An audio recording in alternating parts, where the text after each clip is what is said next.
d'ici, de la jetée du Vieux-Maule, que les Anglais auraient dû quitter dans la nuit du 28 mars 1942 Saint-Nazaire après le raid qu'ils ont effectué sur le port. Mais tout ne va pas se passer comme prévu. Donc nous sommes ici sur Saint-Nazaire, hein, lieu qui n'a pas beaucoup changé depuis la guerre. Donc il est important pour les Allemands sur plusieurs points. D'abord, ils vont construire la base sous-marine qui est à droite de nous et qui vont construire pour leur sous-marin un U-boat qui sera nécessaire pour la bataille de l'Atlantique. Après, nous aurons la forme Joubert qui est derrière nous, qui est une grosse forme pour réparation et construction de bateaux. C'est d'ailleurs là que le Normandie a été créé. Donc le fameux Normandie, le transatlantique.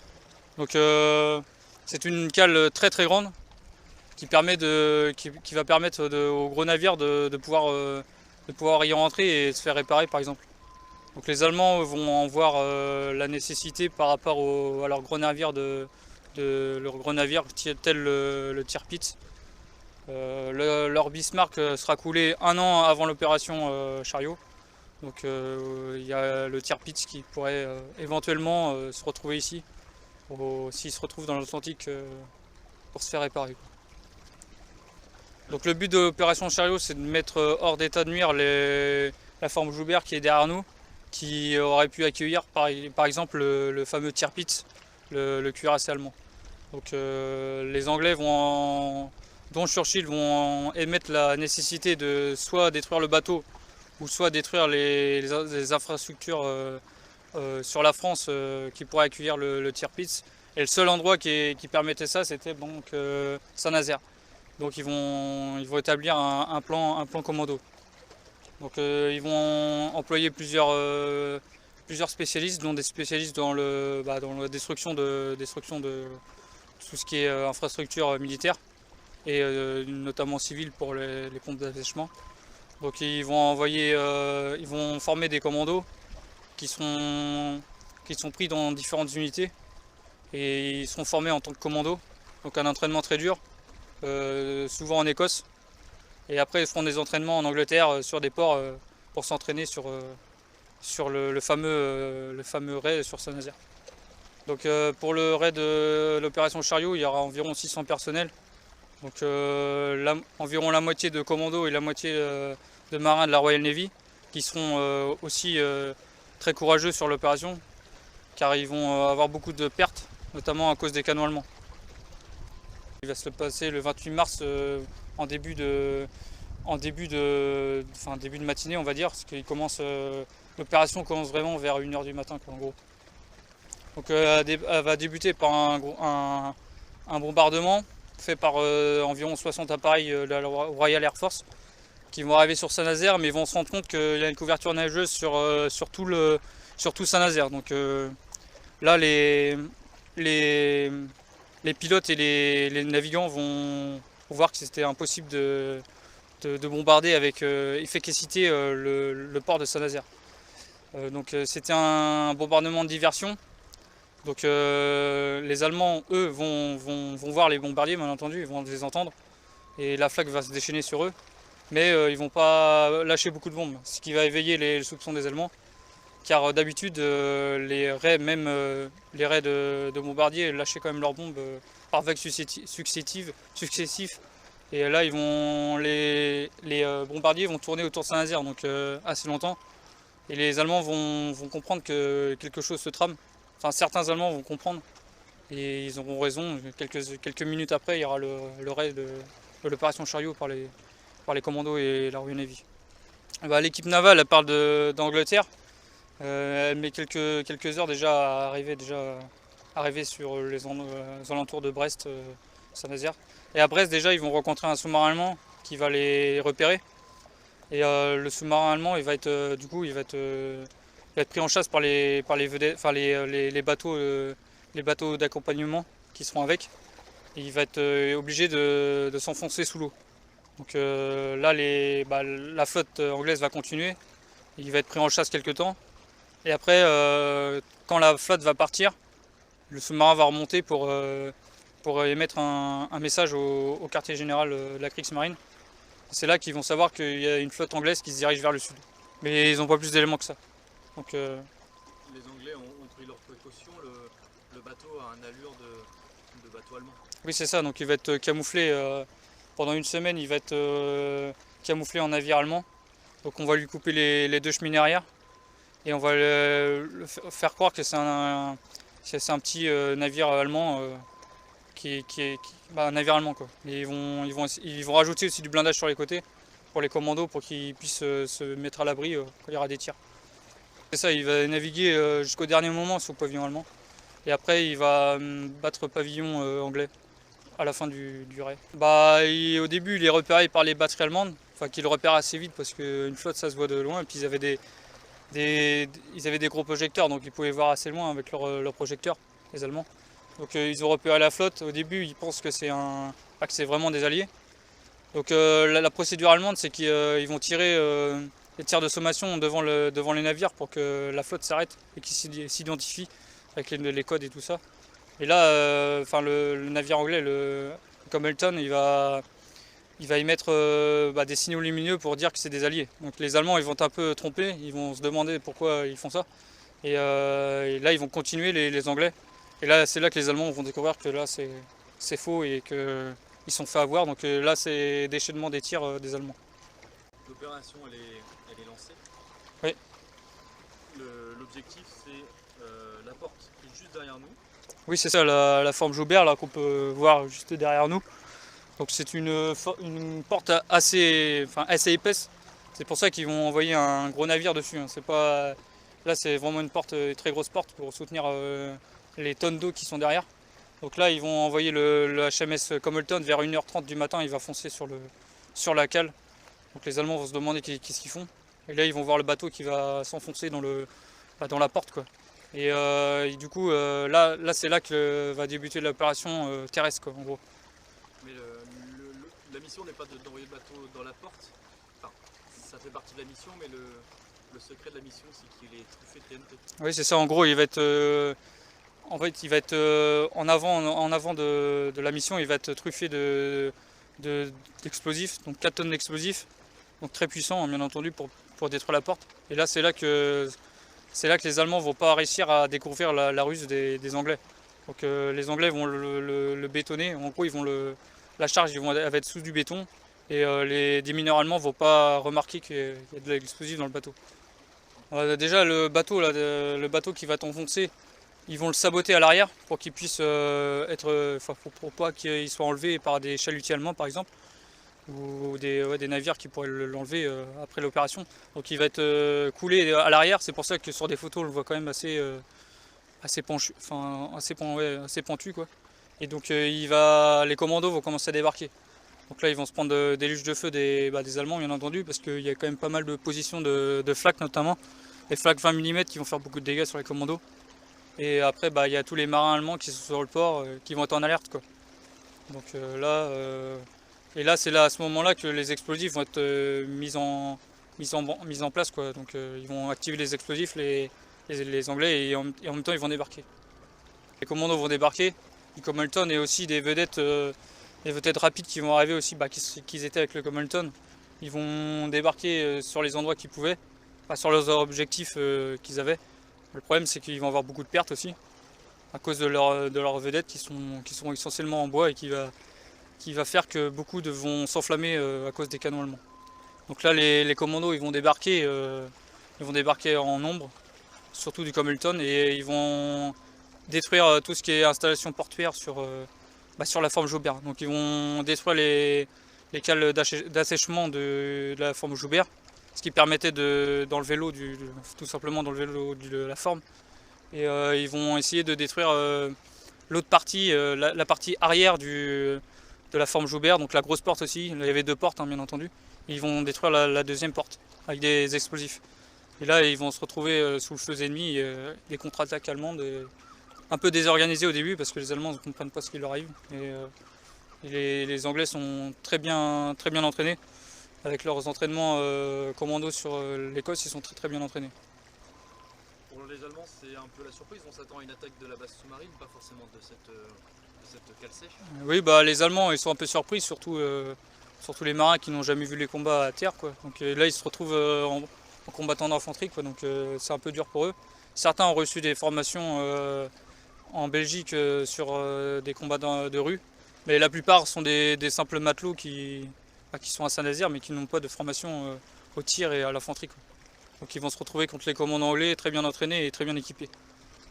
Bah, ils vont essayer de détruire le maximum de leur objectif, parce que chaque commando avait un objectif à faire. Donc certains vont pas réussir et certains vont réussir. Et par contre, ils vont pas avoir plusieurs objectifs. Ils auront un seul objectif et il faut qu'ils le fassent au maximum. Le problème, c'est que la plupart des commandos, enfin, un tiers, voire la moitié du commando, va pas pouvoir débarquer sur Saint-Nazaire. Donc ce qui va limiter les dégâts sur le port, mais il y aura quand même beaucoup de dégâts sur le port, hein.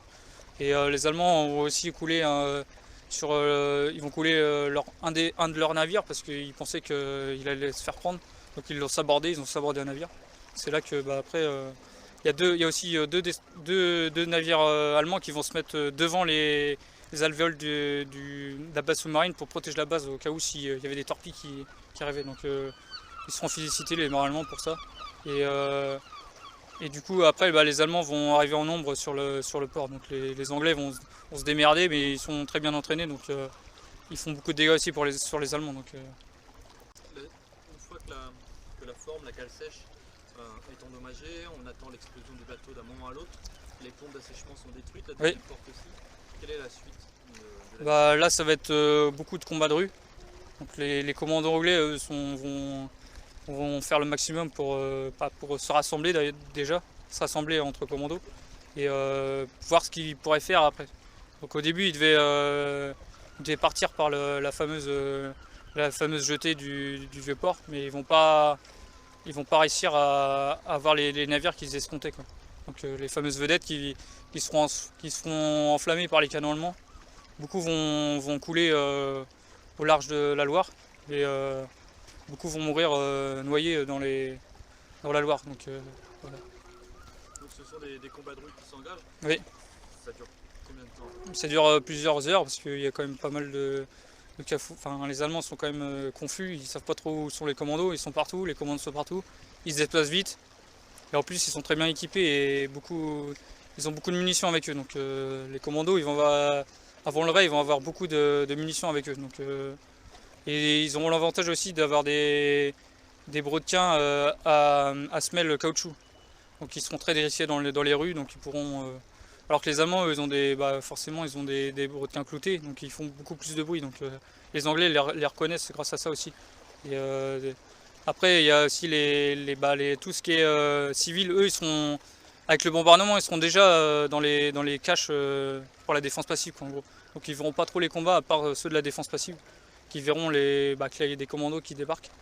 Et ils se demandaient ce que c'était, ils vont bien vite voir que c'est des commandos qui sont rentrés dans la ville de Saint-Nazaire, quoi.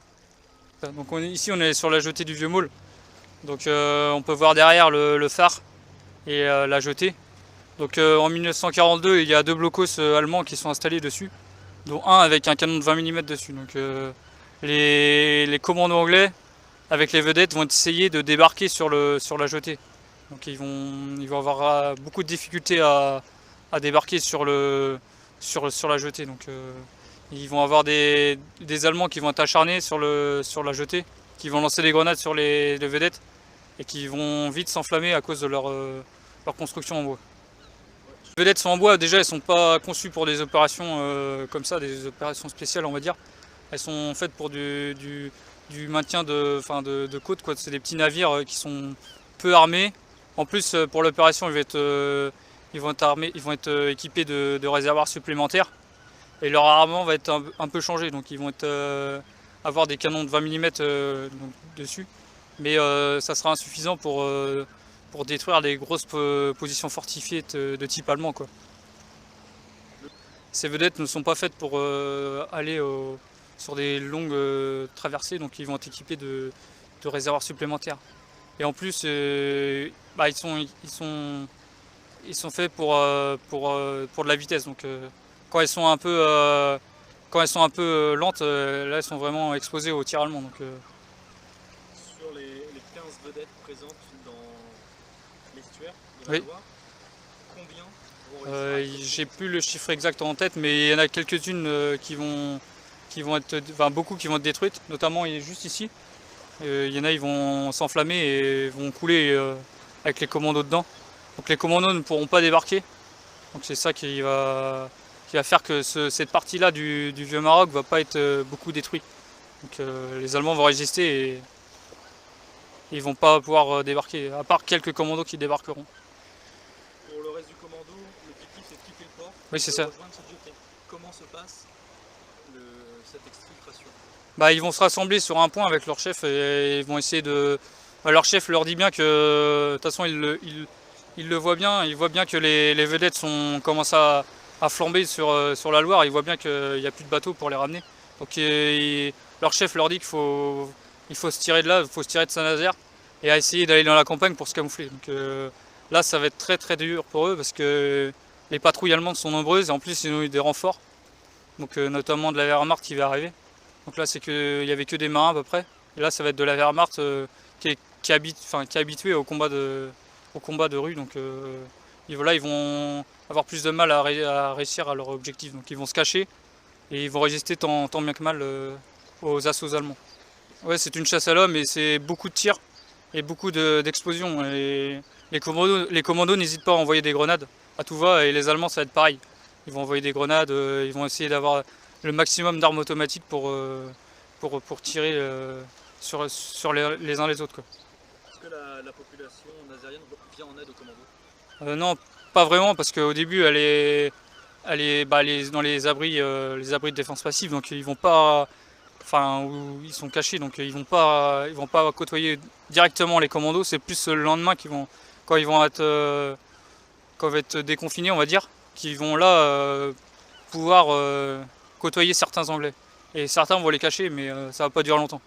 Et les Allemands vont être sur les nerfs parce que déjà il y a aussi des vedettes qui ont lancé des torpilles sur certains points, certaines écluses qui servaient à l'accès à la base sous-marine et vont exploser quelques heures après. Donc les Allemands ils vont croire qu'il y a encore des commandos qui font des raids alors que c'est des torpilles à retardement qui vont exploser. Donc là les Allemands vont être aux aguets, ils vont commencer à devenir un peu furax. Donc ils vont tirer sur un peu n'importe quoi. En gros, ils vont tirer même sur les populations civiles qui des fois, sur des mouvements de panique, il y a des gens qui vont courir dans tous les côtés. Et les Allemands vont tirer carrément sur les habitants, quoi. Bah, le commando, petit à petit, déjà, il y en a beaucoup qui sont faits prisonniers par les Allemands, bien entendu, qui les retrouvent et les font prisonniers. De toute façon, ils n'auraient pas pu rester très très longtemps non plus à combattre parce que les munitions s'épuisent et ils vont pas pouvoir retenir des heures et des heures. Donc la plupart vont se rassembler et ils vont être prisonniers et certains vont essayer de s'échapper, mais très peu vont réussir, mais il y en a quand même quelques-uns qui vont réussir à partir de Saint-Nazaire et se retrouver carrément en Espagne, à Gibraltar, quoi. Donc après une grosse aventure à travers la France. Dans la matinée, la majorité du commando est fait prisonnier. Le bateau est toujours dans la porte de la forme Joubert. Oui, c'est ça. Ouais. Pour les Allemands, leur mission est un échec. Oui, pour les Allemands, ils pensent que le bateau était prévu pour détruire la forme Joubert en les prenant. Mais les commandos anglais le savent très bien, donc ils attendent le moment. Ils sont un peu stressés de savoir si ça va exploser, mais ils savent que ça va péter. Donc les Allemands, eux, vont commencer à arriver sur le bateau et à prendre beaucoup de photos du bateau, notamment pour la propagande d'ailleurs, pour dire que c'est un véritable échec, leur raid.